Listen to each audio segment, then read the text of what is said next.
I want to preface this by saying there's not a word in here less than 8 letters, but I'm gonna try my best. All right. Halu amalu tonga sugit tavunga tari jaga kasamut. That was a what 14-letter word, and you might be wondering what the hell is this guy saying. This is the Inuktitut. Sorry, let me pronounce that correctly.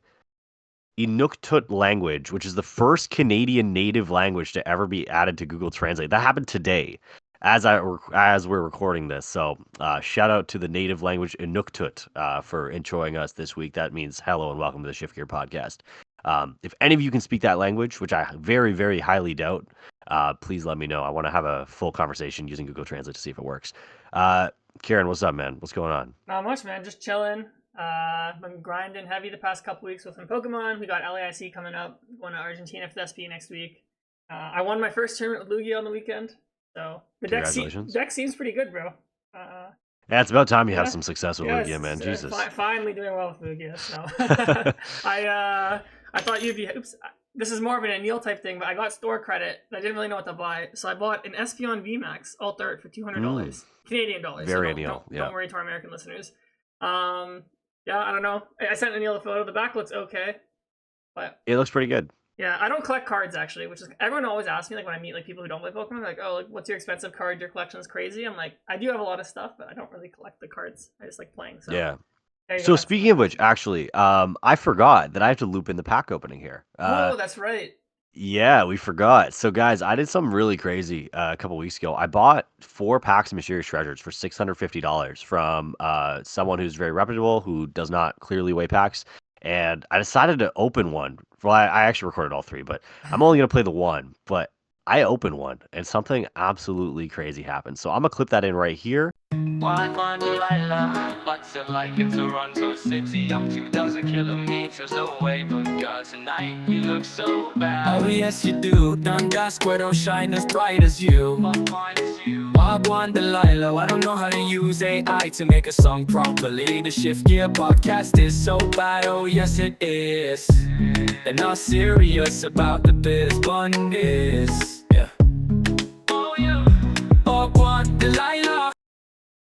Hope you all enjoyed that. That was a bit longer than I expected. But as you can see, we hit the Electivire level X. And guys, people don't realize these days. Yeah, people don't realize how hard those things are to pull. That's 1 in 1.2 boxes you hit at Ultra Rare. So, in fact, I had one of my 4 packs, made me really, really happy. I kind of just bought it for nostalgia. I've been like, I'm not gonna lie, like I look like a crazy person. I'm just smelling these cards over and over because like they just smell so good. Like that's part of the nostalgia of what this is for me. So, yeah, really enjoyed that. That's the pack opening of the week. Sacrifice for the Shift Gear podcast, mostly for myself, but we'll chalk it up as that. I know. Yeah. I knew Kieran, you wouldn't be sorry, able to. I knew you wouldn't be able to hold off like a week for opening that live on the pod. I knew that wasn't happening. No chance, bro. No chance. I was so itchy to open those. Like I bought them on a whim, so I was like, I was just itchy. Yeah, so Kieran, I have a very special video for y'all today. If you clicked on the title, you already know what this is. We're gonna be reviewing the best 5 rogue decks of all time. And we have a very special guest coming on at some point. It was a very busy schedule, so he'll be joining us when he joins us. I as well am very sick, so I might just leave at some random point. We don't know. We'll see how this fever holds out, but I couldn't delay recording the Shift Gear podcast anymore. So there's gonna be a real carousel of people on this episode right now. But Kieran, maybe walk us through this, our criteria as usual, and just kind of where we're going with this. Sweet. Yeah, so it's been a while since Aneil and I have done like a history or top 10, top 5 type video. We normally wait till there's kind of a lull in like content, and we feel like the format's been going on forever. No one really cares about our opinions for Gdansk because like it's the same as my opinions for all the other tournaments. So we're gonna do top 5 rogue decks of all time this week. I think it's a really, really fun topic. And one thing Aneil and I try and do is when we do these episodes that really require like knowledge of like pretty much the entire history of the Pokemon trading card game, we do our best to get some players who've played back in the day. So our guest today, am I allowed to spoil it yet? I mean, it's in the title probably. So go for it, dude. All right, we got we got the GOAT, Mike Fouchet, the Magnitude himself. Mike's been playing like for like 20-ish years, since he was a senior even. He does a lot of great stuff on his Twitter, posting about like every year he's ever played, like going back in time, which is really cool. Highly recommend checking that out. I'll link it. So he's gonna help us break down the top 5. So he might not be here for when we do the honorable mentions, but we picked decks that Aneil and I know very well. But he helped consult us to build this list, which is awesome. The criteria kind of was like, honestly, the criteria was just like, I think like coolness factor is I think number one, and then tournament success as well. You know, did the rogue deck like win a big tournament? Did it go deep in a big tournament? We also considered like the level of tournament, like, you know, if it's a Worlds, if it's a U.S. Nationals, international type thing. Then like, honestly, I just think like vibes, like how rogue was the deck, like how out of left field was it? Did the deck end up like becoming a mainstay or a meta deck afterwards, or was it like a flash in the pan? So I think that's kind of how we did it. So yeah, we're gonna have the top 5 for you guys, and then we have a bunch of honorable mentions as well. So, you know, anything to add? And I think, yeah, no, I think you hit it on the head. I think the one thing I'll add is there's a very glaring one that will be missing off this list. Most of you, when you think about rogue decks, will be the one that goes to your mind first, the 2016 World Champion deck. Spoiler alert, it's not there. But that's just because it was on my list personally, but Ciaran and Mr. Magnitude made a good point that the deck absolutely sucked afterwards. So before you come for our heads, that's why it's not on there. It was it was real for about 2 days. We can start off with that as our honorable mention. So we have like, yeah, the Mega Audino deck that won 2016 Worlds. I'm just gonna put up on Limitless as we talk here, Aneil. So you and I. Yeah, I tried talking and then I realized I can't breathe through my nose, and these bags under my eyes are not designer, so I'm glad I got some shades on here. Yes. Yeah, so this Mega Audino deck really came out of left field this year. Yeah. You were very involved in the game at this point. I was not, so I'll let you speak to this one. Yeah, I mean, like Mega Audino as a card was just like a thing. Like I don't think many people thought was that good. The main reason like people would want to play this was like Night March and like Vespiquen decks were kind of popular back in the day. And Mega Audino's attack was kind of perfect for dealing with them. And the Magical Symphony, it was called. It did 110, and if you played a supporter from your hand, you could do 50 to one of your opponent's bench Pokemon. So the idea was kind of like you would attack with this, and you would like just hit like a Joltik or something and like knock it out. I don't know, it kind of struggled into a lot of decks that weren't like really like those small HP stuff, because, I mean, like you're just not doing that much damage. So the guy who won, Shintaro, very famous player, you know, I think he got a really good matchup roulette, which I mean is what you need to win Worlds. If you look at the top 16 I have open here, like there was just like so much Night March in there, right? Yeah, if I just look here, I think there's like what, like 10 Night March decks? So 12 Night March decks in the top 32, right? So I think the meta was just like kind of like good for him. I still don't even think the matchup's like an auto win or anything. But yeah, it was definitely like a crazy out of left field deck. But I mean, this was the only tournament it ever did well at. That was the only placement for the deck besides one of his, I guess his friends probably. I don't know, but a Japanese player also got top 32. Safe to assume. Safe to assume they're friends. Yeah. So yeah, the finals was really boring. I remember the Greninja players like bricked. But it was cool that Mega Audino won. It was the first time in a long time, I think, that a like actual rogue deck won Worlds. And like going to the tournament, this was big news. Yeah, like going to the tournament, no one even like, I'm sure half the people in this field like didn't even know what Mega Audino did. Like, I'll be honest, like I played at this Worlds, I got top 32, but it's like if I played against Shintaro and he flipped over Mega Audino, I'd be like, I'm guessing what the Mega does. So Yeah, and like, so at this point in time, like this was a big deal. And the way I quantify it is Bronny James had more playtime than I did this year. Like he played like 2 minutes in the NBA. He probably played more than I played Pokemon in this year. But even I, on the outside, before Twitter, well, I guess Twitter was a thing, but Pokemon Twitter wasn't a thing. I heard about this through IGN, bro. Like it was like IGN or like some other, like, I forget what it was, some like news outlet tweeted about Mega Audino. And I'm like, what the hell? Like this was a big deal because this deck really just came out of left field. Like it was somewhere here. It might have been deleted now. Okay, so this one? Let's see. Yeah, I think This is an IGN article with Mega Audino from 2016. There you go. I didn't know what this card did. I didn't know what most cards did, but dude, I looked at this and I'm like, damn, this is crazy. So this one really spread out pretty far. Yeah, that was cool. But like I said, I think another thing was people just didn't know what the deck was, so like no one had time to like formulate a strategy against it. People weren't really sure what cards were in it, so no, it was definitely a cool deck. I just personally just don't think it's very good. If I had to pick the worst deck to ever win Worlds, I know this sounds like a slight, but it's like I think it's this one. I mean, one deck has to be the worst one to win, right? So I would say it's probably this one. If Mega Audino as a deck was an NBA player, who would it be? Who has like one fluke ring who was good for like a year? Probably I'd say like the Bucks then. Because like that's like probably the most fraudulent ring of all time. Actually, you know what? Maybe I'll say like the 04 Pistons. It's like there was no superstars on the team. They won. They did a big upset over the Lakers that year. So I guess win by committee.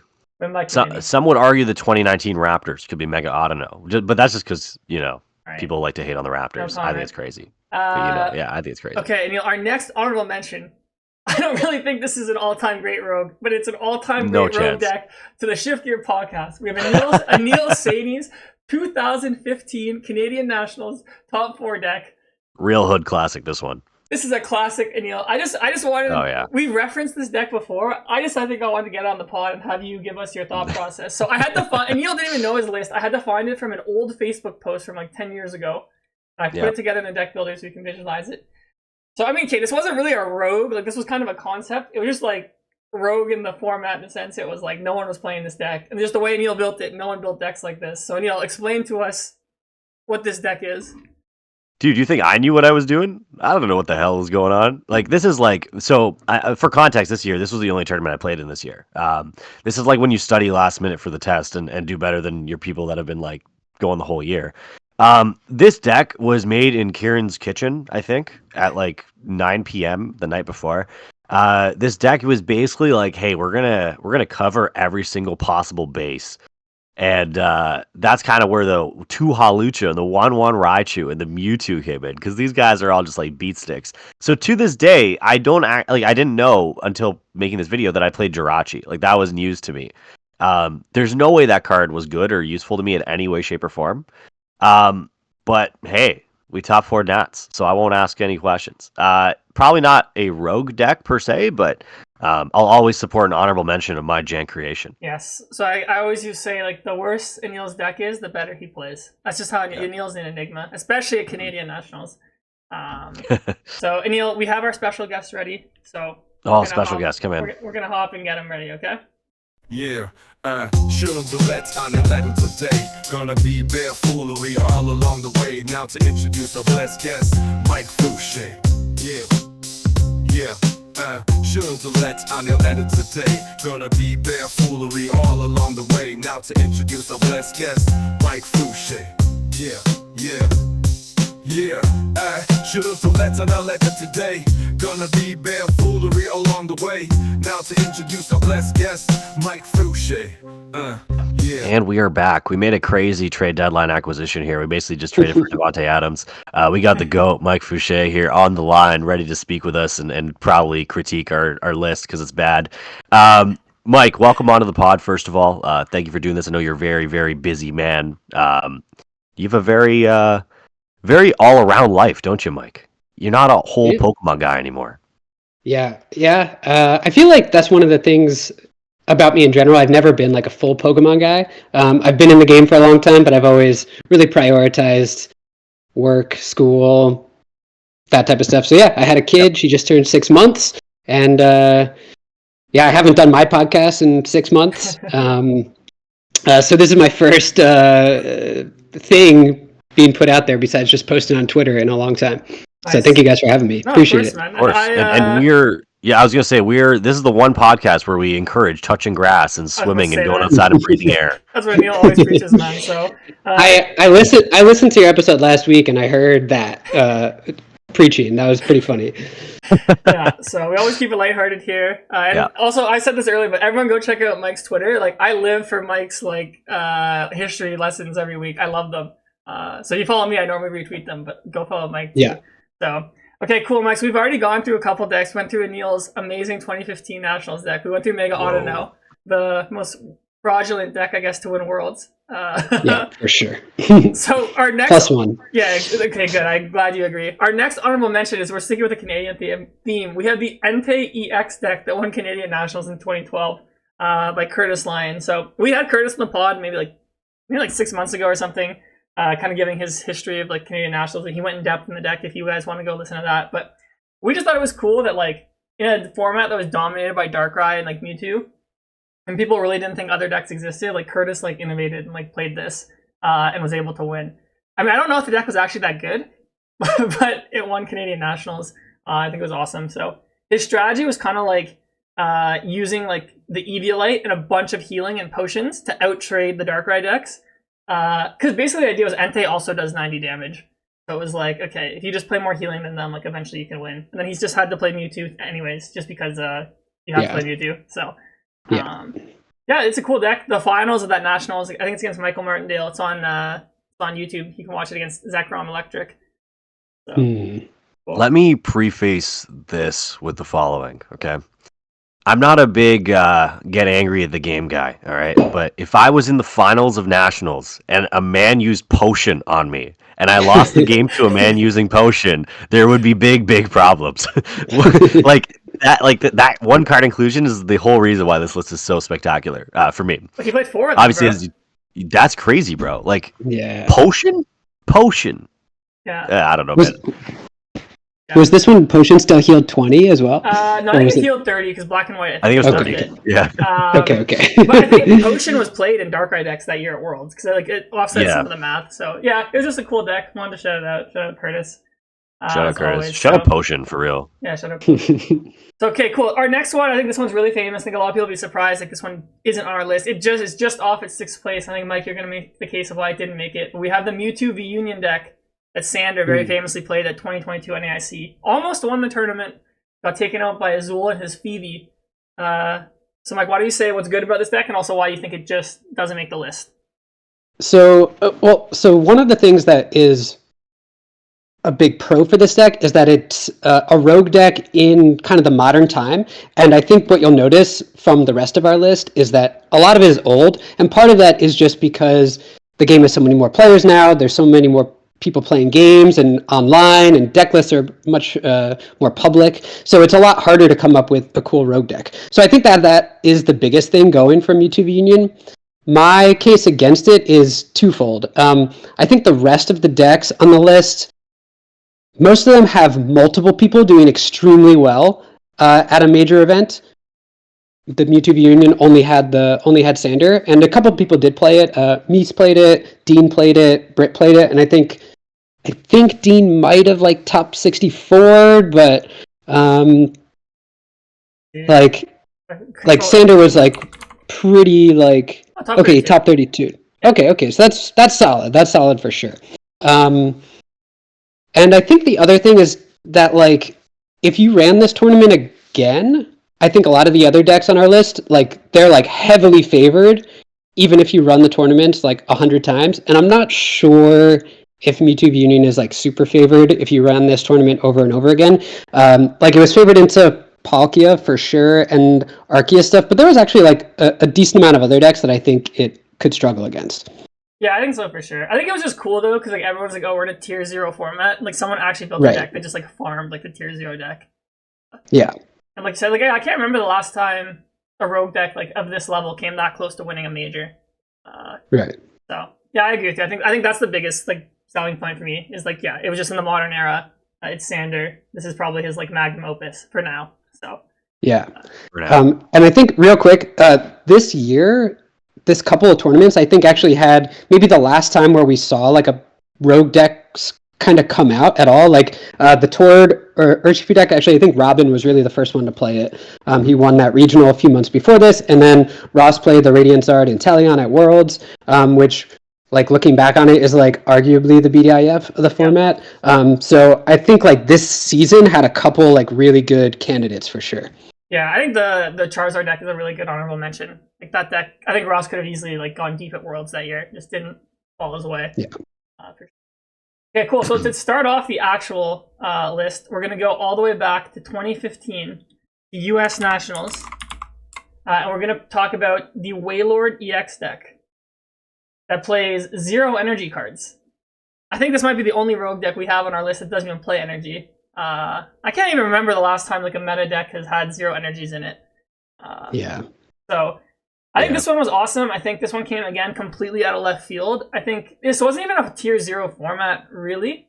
They're just a bunch of decks. So being able to like build a rogue deck, I think, in a format that's so wide is very hard. Because normally you have to target specific decks.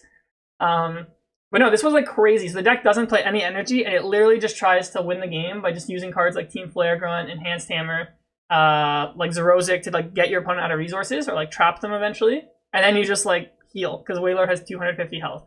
Which to everyone listening who's only played modern Pokemon, back then 250 health would be like a basic having like, I don't know, like 350 health right now or something. Yeah. So, this is a crazy one. So, Aneil, I know did you play back then? Yeah, you did. This was the year you got top 4. So, Aneil, what were your thoughts on the Wailord deck?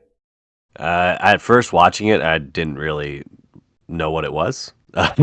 Was my initial thoughts. I'm like, I don't understand how this wins, but yeah, no. So the equivalent of this, I would say, so it had about 70 more HP than any other EX, I believe, any other basic EX in the format, and you paired it with Suicune, which was a great safeguard Pokemon. So you can kind of see how this was good. Especially if you look at the metagame surrounding it, you can kind of see how this was good and how decks would struggle to really hit this number. And correct me if I'm wrong, but it's weak to grass, right? Not lightning.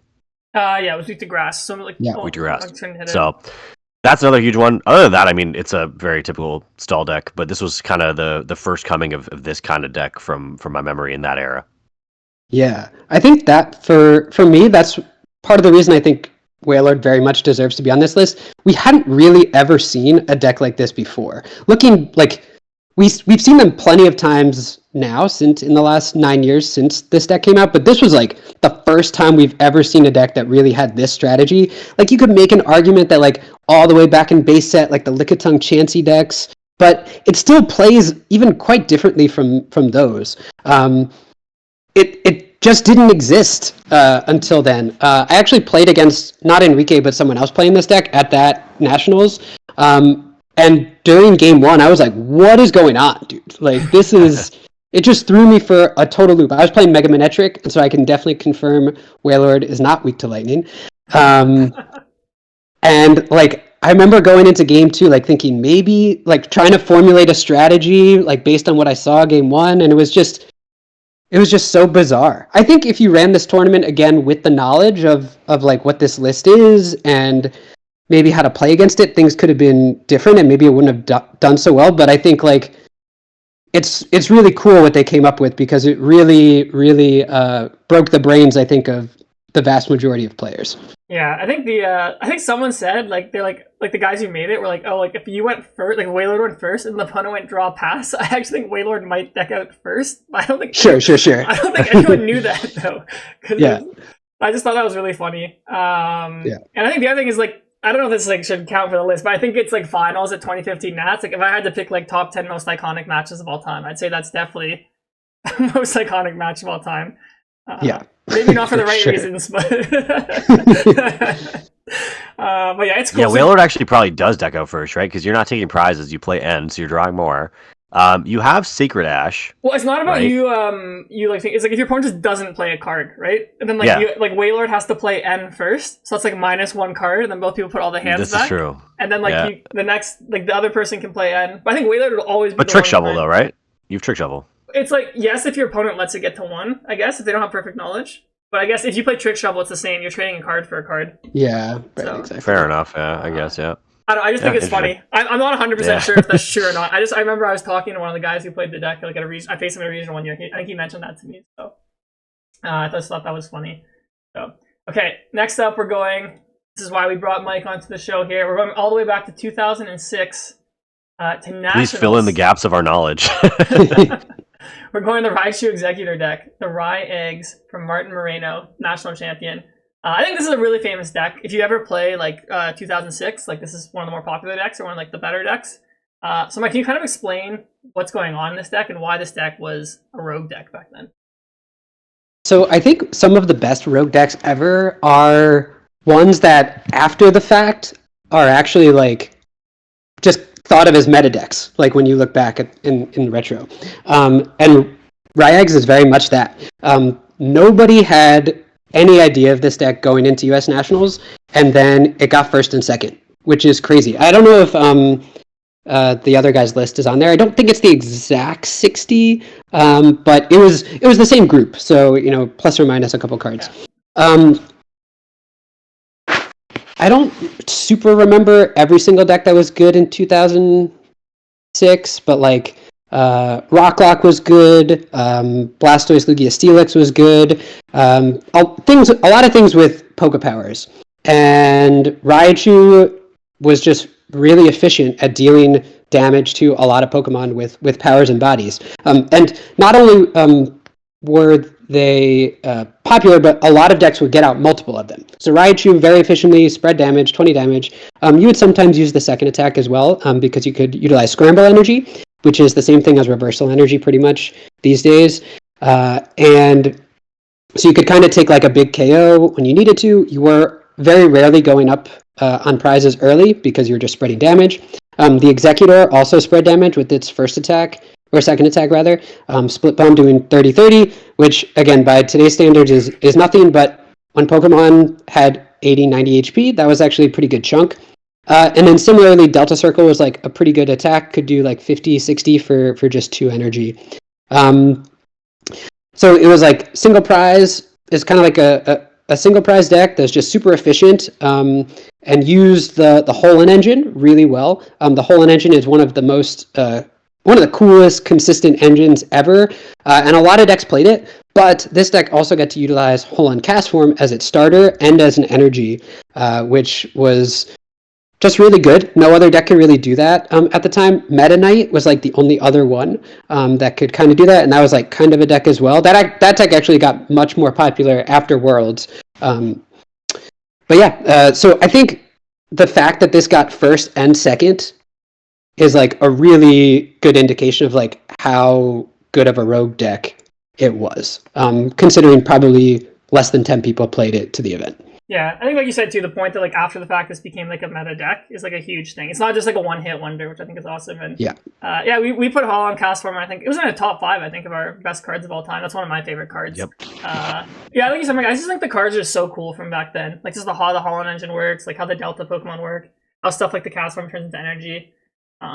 It is funny like reading a card and being like, all right, you can do 30 to 2 Pokemon for 3 energies. And you're like, this is horrible. You're like, nope, this is broken. Yeah. And for anybody who wants to actually try this format, we'll leave links in the description as well, with where you can see kind of the things that Mike was alluding to as well. Like there's decks, like some of the decks might not make sense to you, like the names of them, but take a look at the link below and you'll kind of see what the meta was like, and you'll see like even if you didn't play in this time, I feel like there's something nostalgic about these cards. Like you just look at them, you're like, I kind of want to play with these. So if that's something you're looking to do, we'll leave all the stuff in the comments as well, or in the description. Sorry. Yeah, this is also just a great format. I love playing 2006. Okay, next we're going to 2005. We got the deck that won Worlds, and it also got top 4 from Pablo Meza. Tablemon is what people might know him better as. So Mike, I know you were friends with Pablo. I don't know if you're friends with Jeremy as well, but what is so cool about the Nidoqueen deck that won Worlds? So very similar to the Delta deck. Nobody knew about this going into Worlds, and then it got first and third, and literally 3 people played it in the event. There was one other guy, Adam Capriola, who you may know that name. He ran 6 prizes. He runs and owns PKMN cards. So he hasn't played in a long time. But so those 3 tested this deck a ton. I think they got the initial idea from a Japanese player, actually, and then refined it between US Nats and Worlds. Adam actually played it at US Nats, but the list was like quite different, and I don't think he did super well. So got to remain hidden for them going into Worlds, which is cool. And again, like looking back at this format, the 2005 format, like Nidoqueen is probably just still the best deck. Like they kind of nailed it. I know a lot of people played 2004 and 2006 retro, but I don't think that many people play 2005 retro. And part of that, I think, is that the format is a little bit worse than those other 2 ones. But I think also like Nidoqueen is just actually so much better than every other deck that I just don't know if it's even worth playing that much. So they just kind of nailed it. Which is really cool. And same 60. Pablo only lost in top 4 because he played Jeremy in top 4. I think if they were on other sides of the bracket, they would have made it to the finals. Yeah.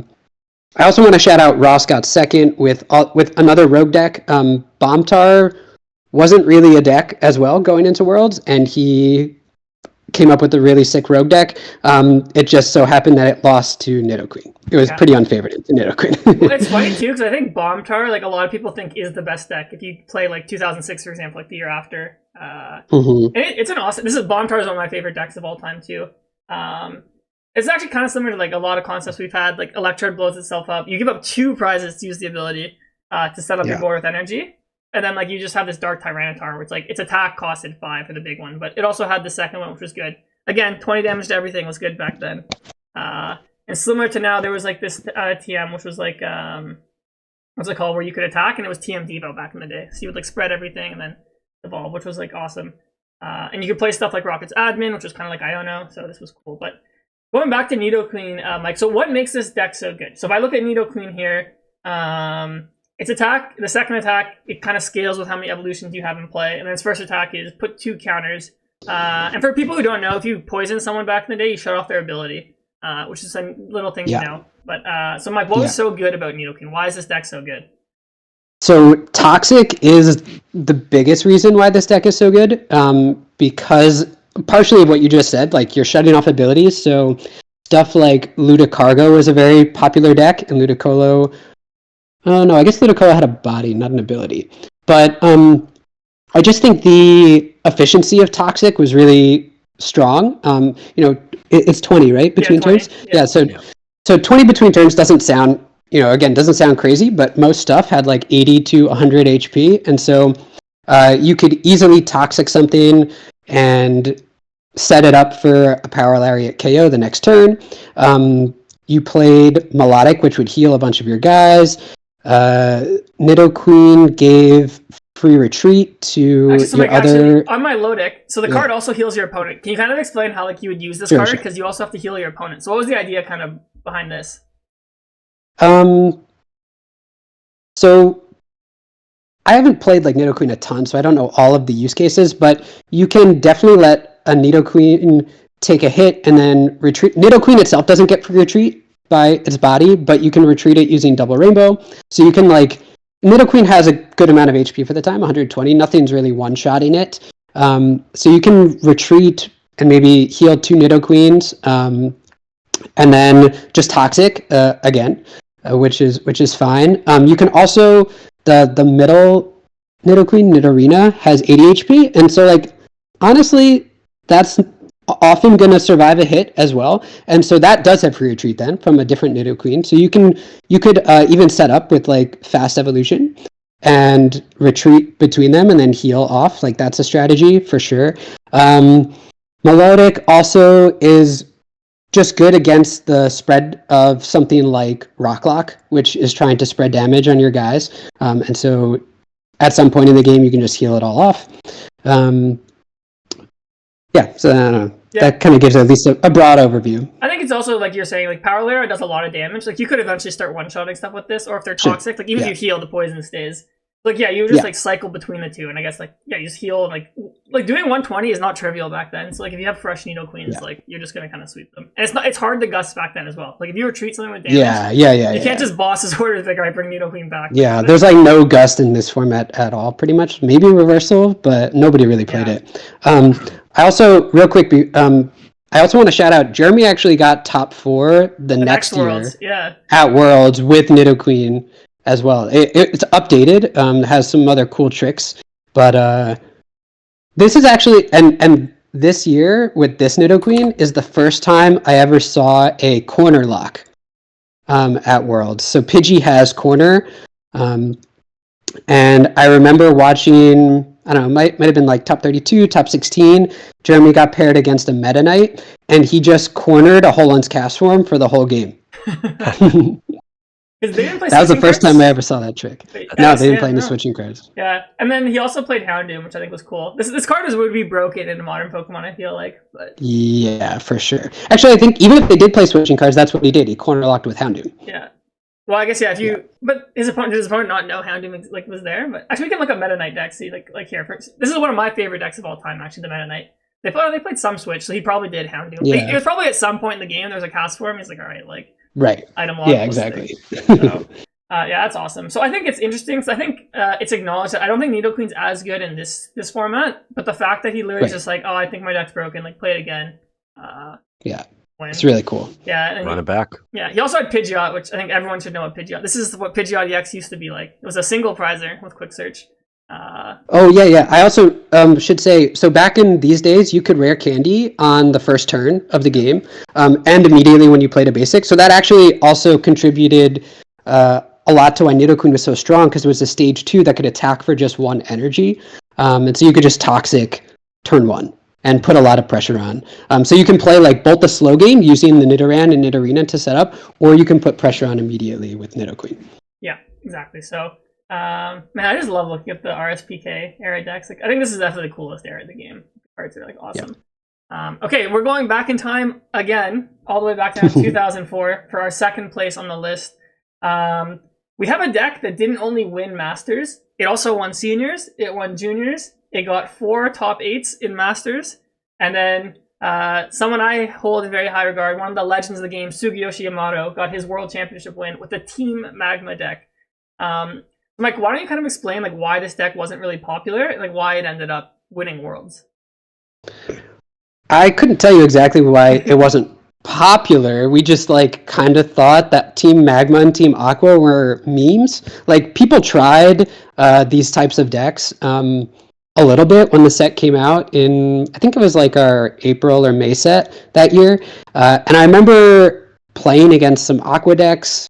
Everybody in the US pretty much thought Aqua was better of the two, like by a lot. And so people tried different Aqua decks and just kind of like thought they were mediocre. I mean, like Blaziken was by far the best deck that year, and nobody could really figure out how to beat it with Magma or Aqua, and so they kind of just discarded it pretty quickly.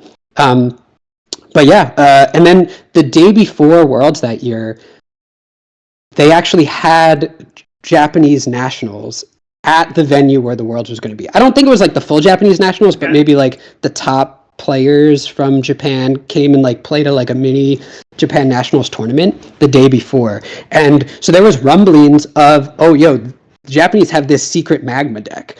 And everybody's like, what is that going to look like? Blah, blah, blah. It didn't really affect too many people's deck choice because we didn't know what the list looked like. But we kind of like heard about it the day before. And then they came in and just destroyed us, man. I do think that might be part of the reason why Full played a Blossom line in his Blaziken, though, because twofold. One, it was good against the Walrein deck that had got second at US Nationals, but also, in theory, it was good against Magma in general, because it could heal and one-shot a Groudon.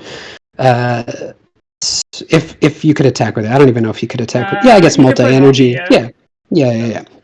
But yeah, the Groudon deck the Magma deck is just so much more aggressive than any other deck that we were used to playing in the format. Almost every deck that the people from US and Europe, etc. played were stage 2 decks. And this was just a basic deck that took advantage of that with reversals and just being extremely aggressive. Yeah, with Magma energy, it could just take an insurmountable lead very quickly. Yeah. It's like funny, you look at it, it's like, all right, its first attack just does like 20 anywhere. It's like, this was actually like probably the best turn 1 you could have back then, like. Yeah. which is awesome. And then they also had like this camera up, and you could kind of like put energies into play with this. It's like, I feel like a Pokemon has had this ability before, like that was played like after, where it's like put energy and put damage on yourself. And, yep.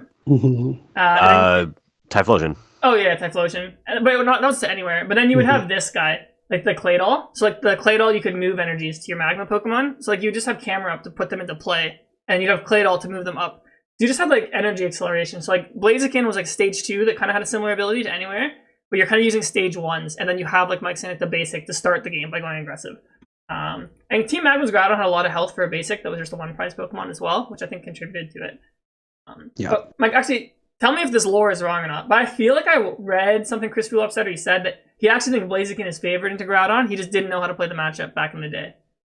Yeah, I think, yes, totally. I think if you play the matchup now, even with these same 60s, it's still like pretty close to 50-50, but I do think Blaziken is probably slightly favored. Yeah. With Blossom. I think you need to have Blossom. So I remember, it might have been Jason's blog I was reading, but he said Blossom was like criminally underplayed back in the day, and that like now if you ever play this format, every deck should be playing like at least one Blossom. Yeah, though I will say they actually just had the War of 04 this past weekend. It's the second annual big 2004 tournament on was it TCG 1? And the 2004 format is completely different nowadays. Like Gorbis is super, super, super strong.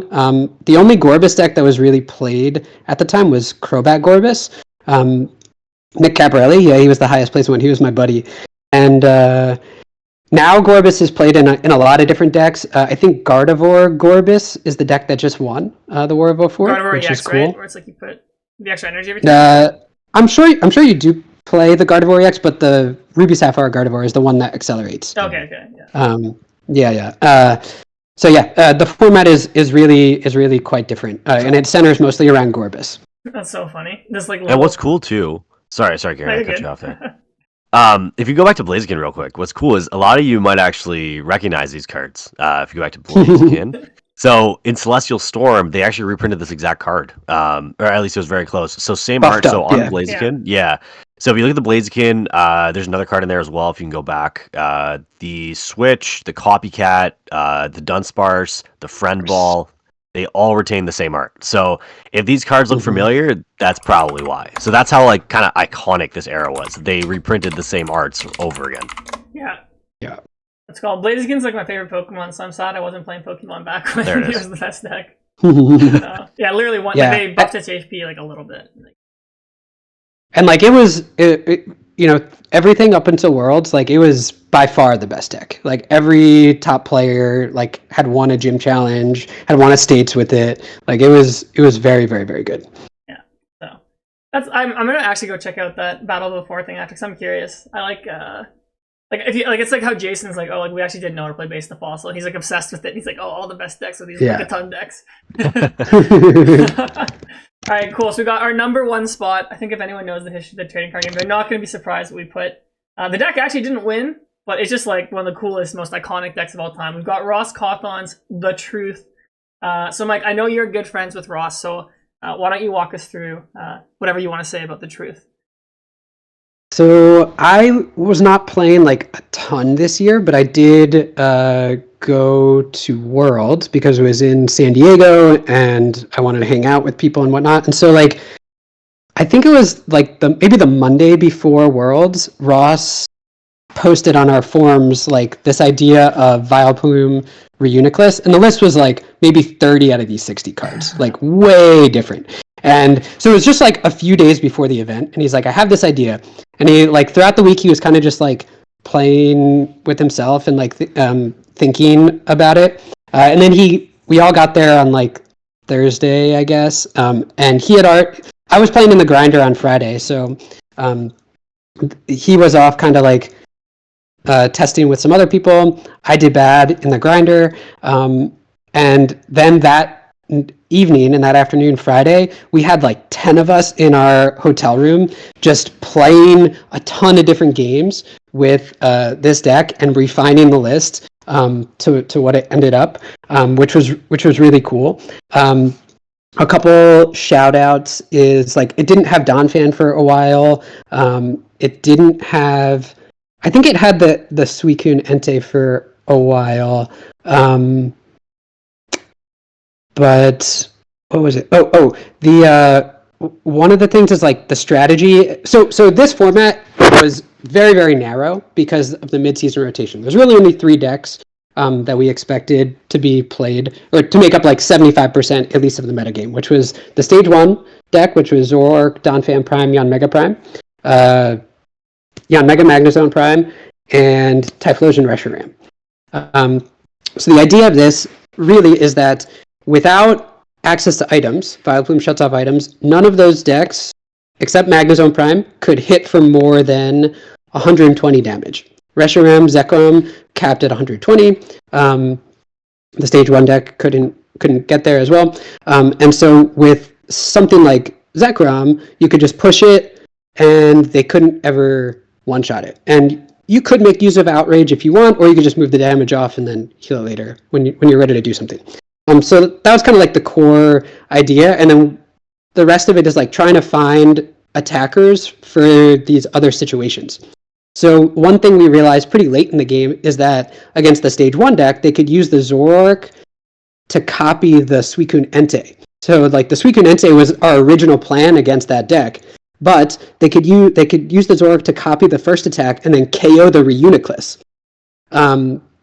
So then we had to like think of a fix to that. It's like, okay, we can't use the Suicune Entei against that matchup, so that's where the Donphan Prime came in, to just kind of like be a bulky attacker, hit for 1, move the damage, etc. I think probably the most famous anecdote of this deck is the Tropical Beach, the single copy, where So we had two players actually play this at Worlds, Ross and my friend Tyler Ninamura. And Ross got there not in time to check in on Friday, so he had to check in Saturday morning. So when he went and checked in, he got his competitor bag, etc., which had the Tropical Beach in it. And he looked at the card, and then he asked the judge, like, can I play this in my deck? And so he took out a card, I think it was an Elms, and put in the Tropical Beach. Tyler, unfortunately, left his Tropical Beach up in the hotel room, so he couldn't play it last minute. So that's like a funny story of how that got in. Now, of course, like in retrospect, you'd probably play 4 Tropical Beach in this deck, but we didn't know that at the time. Another real quick funny story is the Yanmega Magnezone matchup is actually pretty bad if they know what to do. And Ross kind of skated by on people not knowing what to do. It makes sense. The deck is very, very weird. And going into top cut, Ross was actually the last seed. I forget if it was 16 or 32 cut. I think 16. So he was 16th seed going in to top cut against Sammy Sekum, who was the number 1 seed. And Sammy was playing Yanmega Magnezone. And Ross and I played like 5 or 6 games of the matchup the night before, and I just beat him every single time. And so he was not super confident going into the next day. Because what I would do as Yanmega Magnezone is I would not be aggressive. I would just kind of sit back, chill, set up, get a bunch of energy on the board so that I could take multiple one-hit KOs with a Magnezone once we started going. And you wouldn't activate twins on the truth side. So I'm watching Ross and Sammy sit down and play, and immediately, both games, Sammy goes turn 1, Tyrogue KO. And so, like, Ross won because of that. So it's just, it's funny. The deck was so cool. And just a very unique, a unique way to build a deck and approach a tournament. Yeah, I think the cool thing with like Tropical Beach story, like I think it kind of shows Ross is like how good he is at evaluating cards, like building decks. Like to know like the morning of a tournament, you've already tested your deck you're playing for Worlds. Like this isn't even just like a random regional, and he's like, all right, like he's calling it audible. He's like, this is going in the deck. Like he just recognized which is like awesome. And then to play like a legend card, like the only other one I saw some play was the Raikou Deoxys one, but because these cards, for people who don't know, like there's a top half and a bottom half, and it's like you have to put them like in your hand together to put on the board, but you can't play like Pokemon search for them. Like they don't count as like basics or like what you have to play communication to get it. You couldn't do stuff that said get a basic or whatever. So you could use this card called Twins, which is it's one of the best supporters ever for the control style decks. It's like if you're losing, you can search your deck for any 2 cards. So like Ross's deck was so awesome because like you would like let yourself get knocked out, and then you just play Twins every turn, and like you basically just search your deck for whatever. So a common strategy back in the day against the Vileplume decks was you actually like Mike was saying, is like you actually don't want to take a knockout for as long as possible because you want to make it as hard as possible for them to draw their rare candy Vileplume. There's just so many other. And I think as well. Sorry, I just want to point out one thing before we move on. I think as well the one thing that we maybe forgot to mention was the Blissey. Yeah. The Blissey was a super cool part of this deck. So this Blissey heals all your Pokemon in return for discarding all energies attached to them. So you could basically manipulate which Pokemon you wanted to heal off of based off of where you had your energies. So using Reuniclus, this is the base, like kind of the base of this whole thing. You can move damage counters as much as you want around your board. So you could time Blissey. I believe there's Seeker in there as well that you can use to heal. So you're absorbing like all this damage, and whenever you want to, you can kind of just make it go poof. So Mike touched on the whole like outrage strat. So Zekrom has outrage. That was the only way to hit 130 without items at that point. So you put 120 on your Zekrom, then you can KO other Zekroms, KO Reshirams, whatever. You can do 140. You can even KO Magnezone, which was kind of crazy. Yeah, so you can KO basically anything at that point. So you can control your damage the way you want to, which is what made this deck super duper cool. And you even had like the Donphan, like you could even self-damage yourself. And then Donphan was just good because a lot of Pokemon were weak to fighting back in the day. Like that Zoroark, Mike said, like a Magnezone, all that. So, and its ability was awesome. Like it was kind of, like this fun fact: my very first ever Pokemon deck was the Donphan. Donphan Dragons. Donphan Dragons. So beat me, bro. That was crazy. So I've told this on the pod before, but Mike, I might have told you this, but my origin, like I started playing Pokemon like literally right when this Worlds was happening. And my very first match I've ever watched of Pokemon was Ross's finals against David Cohen on the Top Cut YouTube channel. Nice. And I remember I watched that. I didn't know tournaments existed yet. I just found that when I was Googling Pokemon videos. And I'm like, Mom, like I need to go to tournaments. Like that was my very first. So the truth will always hold a special place in my heart. It's definitely the coolest deck of all time. Like, I think that finals too, if I remember correctly, like game 3 was like basically a sudden death game. Yes. And I think David went first, and I think if Ross went first, he would have won. Yeah, it was really close. I think I remember I rewatched that match like once a year because I find it curious. I just remember like watching it, I'm like, I don't understand how the sudden death was that close. But you're right, if Ross went first, I think he had like Rare Candy Vileplume or something. Yeah, or maybe just like a turn 2 Donphan. Yeah, or Donphan or something. KO or something like that. Yeah. So just the deck that actually won Worlds that year, it was the Magnivore, which actually wasn't that hyped of a deck. Like people didn't think it was that good going into Worlds this year. So like it's kind of like a Chempower deck kind of, where it's like Emboar has like Baxcalibur's ability for fire, and then Magnezone is like it has like Hailblade, but you send the energy to the Lost Zone instead. People just thought this deck was too hard to set up because it was 2 stage 2s. It was kind of clunky. But yeah, like David Cohen played it, and I think I would say like this is probably one of the only really bad matchups for the Truth in this format. And he unfortunately hit it in the finals. So yeah, like both times Ross has made the finals, like he's had a sick deck and just lost to a random deck that just happens to beat his sick deck. Yeah, exactly. Actually, Mike, if you have time, do you want to talk about Ross's 2016 deck? 'Cause I know you love that deck a lot. You think it's like a really underrated deck, right? Yeah. We played it together. A bunch of us played it in day 1 of Worlds. And I was the only one to make it through day 1, and then Ross and I both played it in day 2. It's a Vespiquen deck, but it doesn't really play that many Pokemon. I think it's like 21 or 22 Pokemon. So you're not hitting 22. So you're not hitting for you're never hitting for a ton of damage with Bee Revenge. Bee Revenge is 30 plus 10 for each Pokemon in your discard. 20 plus 2. Okay. So nice. So there were some other popular Vespiquen decks at the time, like Vespiquen Vileplume, which I lost to Ciaran playing at this Worlds. And then just like a Vespiquen Flareon deck that played like 30 Pokemon, so you could hit for like one-shots and whatnot. But this was different. Vespiquen is just like kind of like your solid attacker. You can knock out small things and then 2-shot bigger things. But the other stuff in this deck is kind of what made it unique, is the Yveltal was super efficient in KOing Night March stuff. So you would knock out Joltik and Pumpkaboo for just an energy and accelerate to another Pokemon. So you could power up a Vespiquen, you could power up another Yveltal, stuff like that. And then you use your main source of draw is Octillery, which is the same thing as Bibarel today. Most decks at the time played Shaman EX as their primary draw card. We had to play one for sure because the card is broken. But the whole idea going into this world is we were trying to figure out a single prize deck that didn't utilize Shaman so that you could eventually win the prize trade against Night March. Because it was so hard to win the prize trade against Night March because they were a single prize deck that could hit for 1,000,000 damage on the first turn. So like any 2-prize deck was just inherently unfavored against it. So every other deck pretty much was like a cheese deck against Night March. Vileplume Vespiquen tried to item lock. Seismitoad tried to item lock. Trevenant tried to item lock. Mega Audino tried to like do bench damage and take multiple KOs. Mega Audino is not favored against Night March, by the way. But so the Vespiquen Yveltal deck was kind of like born out of this idea of like, what's a single prize deck that can just outtrade Night March? Even if you had to play Shaman at some point, you could often Sky Return it the same turn that you played it and take a KO on a Joltik. And eventually you'd be able to Lysander up their Shaman and win the prize trade. So even if you went down 1, you would pretty much always win anyway. That's awesome. And then can I ask you this card? What's the Malamar EX for? So on day 1, in this spot, we played the Shaman EX promo, which I don't know if you remember what. Yeah, I don't know if you remember what that did. I do, the heal, right?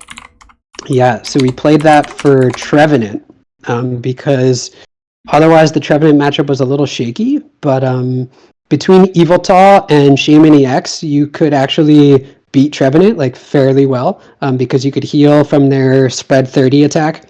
But Trevenant did really bad on day 1. And so we're like, okay, we're going to tech for it less. And so we played Malamar EX, which is still like okay against Trevenant because it's dark and you can just kind of go in with it and try to take some one-shots. But the bigger thing is that it can put Seismitoad to sleep. And so, even though you're a Vespiquen deck, and you would think that you're super favored against Seismitoad, we didn't play that many Pokemon. So you very rarely got to the amount of Pokemon in your discard needed to one-shot a Seismitoad quickly enough to like really matter. And so you needed to break item lock usually once or twice in a game against Seismitoad in order to actually get there. And so that's kind of what the Malamar EX was for. That's mostly. Awesome. I have a fun Malamar story. I played Fairies, like the Aromatisse deck, like the year before, and this was my favorite card in it. And there was one game against my good friend Simon Luong. I don't know if you know him, Mike, but I had game on board. I'm just like knocking out like one of his Pokemon with like, I don't know, Mewtwo or something, because I had like 10 energy. I'm like, oh, it'd be so funny if I Maximar, because I only had to flip 2 heads. I flipped like 10 coins and I flipped 1 head and I died.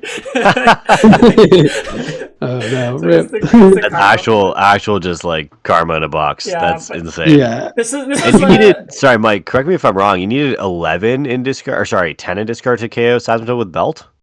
With Vespiquen? Fighting Fury Belt? 220. You need 10 in discard, right? 10 without. Is Oh, wait, no, belt wait. before or after? I don't even know.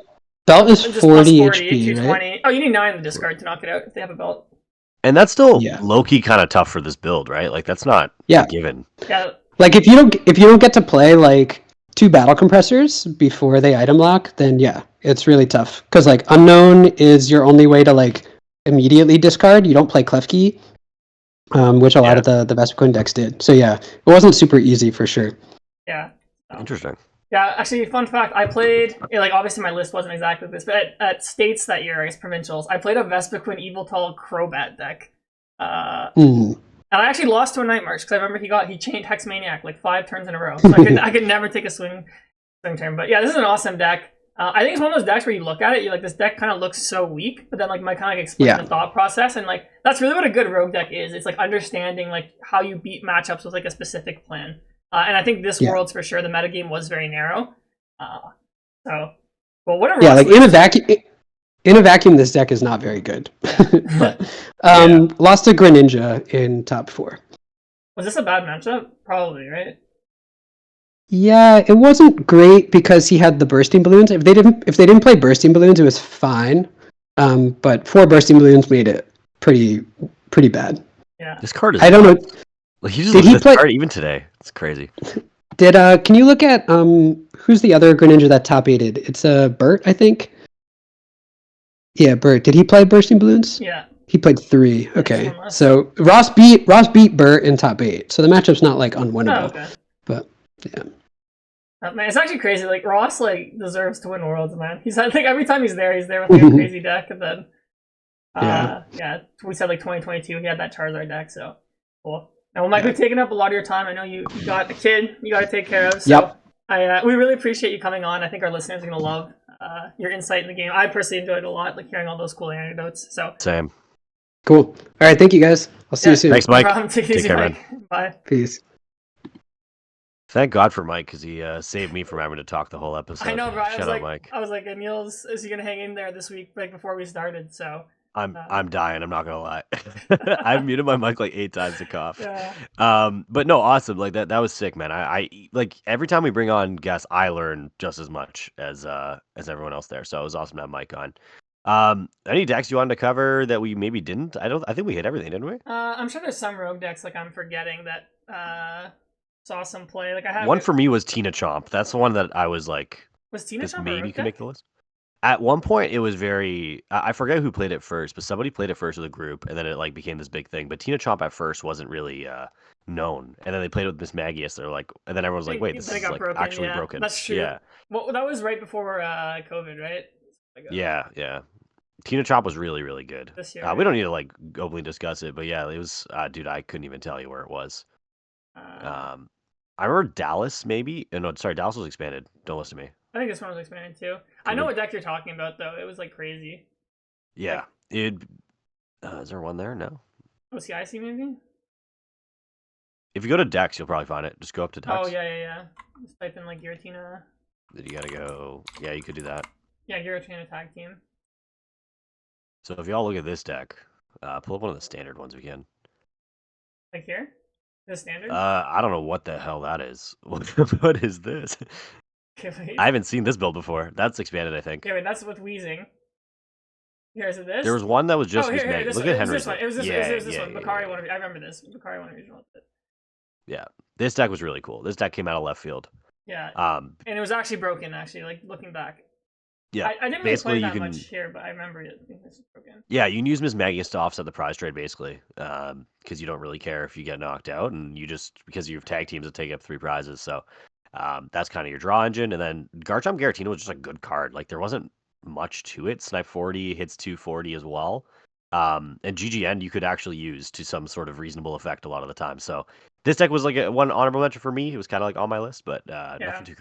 That one. So there was this card too, where it's like if you benched, man, what's it called? What's Fluttermane's normal? Mischievous. Yeah, you could evolve it right away to Mismagius. That's I forgot what Mischievous is called. Cause I'm so used to Fluttermane. That's now. a Fluttermane. Holy zoomer!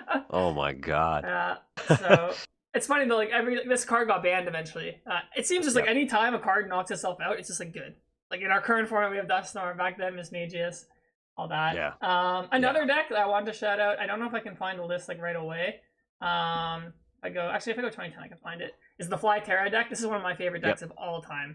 I don't actually think it's like that good, and it never got like a super high placement. So that's why I didn't really consider it for the list. I think it got like top 16 at Worlds by a German player, if I remember correctly.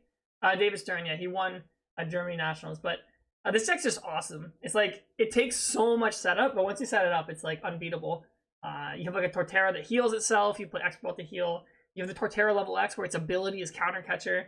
The Flygon level X discards cards. Like there's a card called Memory Barrier where you can like make it so you can like retreat lock stuff. I think I'm just biased. It's one of my favorite. No, it's so cool. It's so cool. Yeah, I think like a similar concept actually at Worlds. If I go back to Worlds here, 2009. Actually, Mike suggested this one. The Palkia lock deck. Crap, I played it. Yeah. So it was a similar idea. So this is the card Memory Berry. So it's just I forget we have one in format that does this, but it's like where you can use the attacks of your like basic Pokemon. The Trapinch for like a fighting, this is like your defending Pokemon can't retreat. And then Flygon level X's ability is between turns discard the top card of your opponent's deck. So if you trap something, you're just milling 2 cards by like they're going to their turn, coming back to yours. And then it had this Palkia level X where it had its ability was called Restructure, where it's a kind of interesting. It's like basically both of you get to play boss's orders. Like you get to pick what they get, and they get to pick what to bring up on your bench. But then Flygon has this not ability, it's a Pokebody back in the day called the Rainbow Float. So if it has a basic energy of the type of your active, that active has free retreat. So you wouldn't really care what your opponent brings up with Palkia because you can just retreat it with Flygon. But then if they have anything on their bench that you can lock, you just pick it, and then you just do that like Trapinch play. You get it stuck, and eventually like you just win, which is like really cool. It's really the one thing that sticks out to me here is there's only 2 berries, and I don't see that What was it, Combi or something that lets you take it back from the discard? What happens if you get your berries like milled or something? Well, I mean, they're not really, there's no like in this format, like there's no discard, right? Like there's no Ultra Ball, no research. So I think like the game is slow. So like I think once you get the lock, you kind of just win, right? So like you have the whole. Oh, you have Unknown G as well, actually. Oh, sorry, no, Unknown G doesn't protect it. You can't have 2 tools. But that would. Yeah, it prevents effects of attacks. Yeah. But yeah, so like you have time with Claydol to eventually just draw it. You have 2 if you need it. So I think you only really need 1 per game. But this is an awesome deck. 2009 as a format doesn't get played that much just because 2010 is a lot better. I just think it's a really cool deck.